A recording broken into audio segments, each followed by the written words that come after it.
South Dakota Governor Kristi Noem reportedly pitched herself for a top NRA job last fall. Again, this at the NRA, offering to step down early as governor for the role. This is according to reports here from Axios. In fact, late last fall, Noem reportedly called LaPierre to advocate to be the next executive vice president or CEO of the gun lobby. So she's now facing a number of critiques over passages from her book, including about shooting one of her dogs and allegedly claiming to have met with North Korean leader Kim Jong-un, although that passage has been removed from the final copy. So joining us now, Kate Monroe is a GOP strategist. Jennifer Nassour is a former Massachusetts GOP chairwoman, and Tom Borelli is a Newsmax contributor here in the studio. So, Kate, we'll start with you here. Talk to me about what's going on with Kristi Noem, and also maybe how her perception within politics has changed within the past week or so. Well, I don't really fault her for writing the book that she wrote and talking about what happened with her dog. It's very common depending on where you live in the country. If you are a farmer or live on a ranch, those behaviors are very common, but it's not common for the rest of the American people. That was not received well.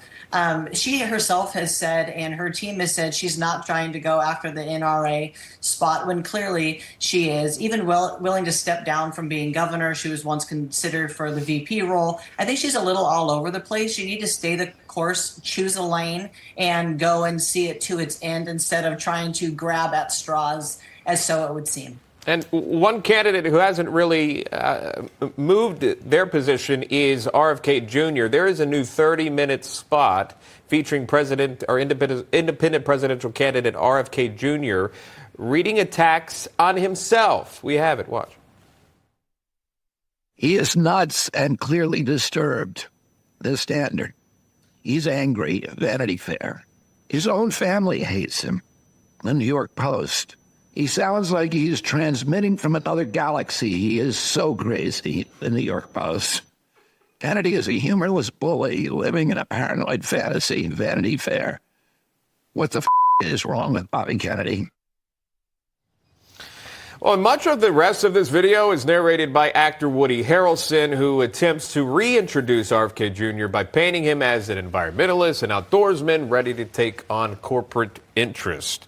For that, I'll go to Jennifer Nassour on that one.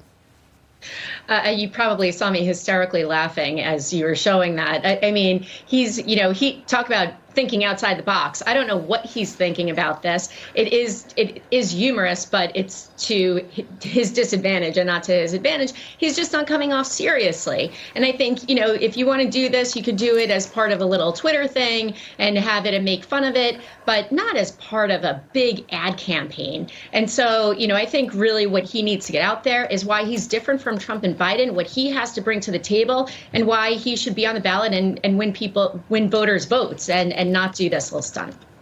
I just think it's refreshing, though. It's actually seeing a politician appear humble, showing some humility and maybe even some humor in some moments, Tom. Although I think Jennifer sort of points out the fact that, he doesn't have that really real place in switching things up in 2024 race. Although perhaps you see it differently. There's some swing states that perhaps he could qualify for. How are you viewing the latest RFK Jr. campaign ad? Well, I have to give hats off to him because he's being very creative in his communication style. He's actually hiding from some of his past. He wrote a piece a while ago where he said he wanted to jail climate deniers and thought companies like ExxonMobil should be dissolved. There's another clip of him attacking red state citizens. Sound very much like Hillary Clinton to me in the deplorables theme. Kennedy's a Democrat. I think he's trying to triangulate and feed that gap of people who didn't like the mandates on vaccines. I didn't like the mandates on vaccines, but he's been a long-time anti-vaxxer. He's just trying to fill that middle for the disenfranchised voters and trying to be the third pick, of which he'll get a lot of popularity and no doubt a lot of money. And the other conversation, Kate, is RFK and what he could do to the general election in the states that he will be on the ballots in. Does it hurt Biden? Does it hurt Trump? Most of the polling shows it would hurt Biden in certain polling. RFK Jr. staying in, how do you read that? Does it help Trump? Does it hurt Biden?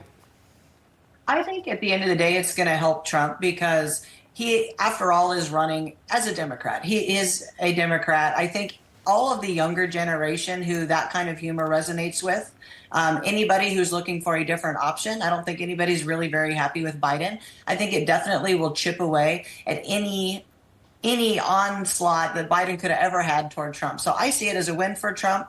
I think people should take him a little bit more seriously, though, than they are, because this younger generation is looking for somebody like RFK. But I do inevitably think it will help Trump.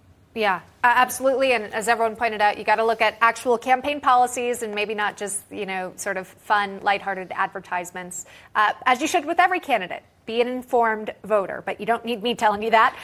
Okay, so Hakeem Jeffries sat down and he offered his perspective on the economies. We played this a little earlier, but here's the sound if you missed it. But 2/3 of voters think the economy was better under President Trump. Well, that's just not the case, and we have to do a better job of laying out the facts that the economy has dramatically improved under the leadership of President Joe Biden. But if those are the facts, why don't voters believe it? Is that a communication problem? Voters understand that more needs to be done, that there are challenges that remain.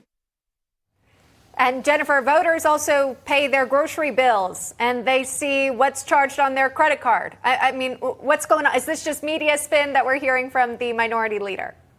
Oh, it's definitely spin. I mean, and you see how he's smiling. He can't even get through it without laughing to himself. Inflation, look, facts are facts, right? Just like he said, facts are inflation is up 4%. Mortgage rates are up 5%. Wages are down 11%. And gas that we all put in our cars is up 53%. Those are actual facts. Those are what everyday people are living and they're feeling. And when they go and vote, voters vote with their wallets, and they're going to go vote against the Biden administration and their regressive policies. Yeah, the economy, always a huge factor for voters. Kate Monroe, Jennifer Nassar, and Tom Borelli, political panel, thank you very much. All right, still to come.